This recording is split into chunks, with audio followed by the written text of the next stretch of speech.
Okay, isang palang araw mga teknik at meron tayo isang kwan dito, pang-plancha. Yan, Panasonic naman mga teknik. Tapos power on natin. So wala man lang indicator na gumagana siya. Sirang thermal fuse mga teknik.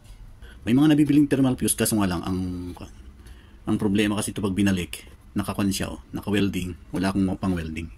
Hindi ako gumagamit ng pang-welding. Hinang lang sa akin. Pag hininang kasi yan, sa sobrang init, malulusaw yung hinang. Mga teknik, meron akong nakitang technique. Ang mangyayari, ibabypass kasi natin yung kanyang thermal fuse.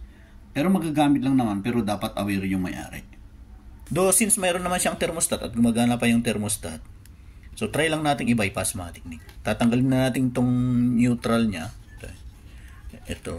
Tanggalin natin yung neutral na yan. At ikabit na natin dito sa wire na to. Tayong tubig dito. Yan. Naglagay tayong tubig. Yan mga teknik. Okay. So i-finalize natin. Yan. Yan pala. So nag-steam na siya mga teknik.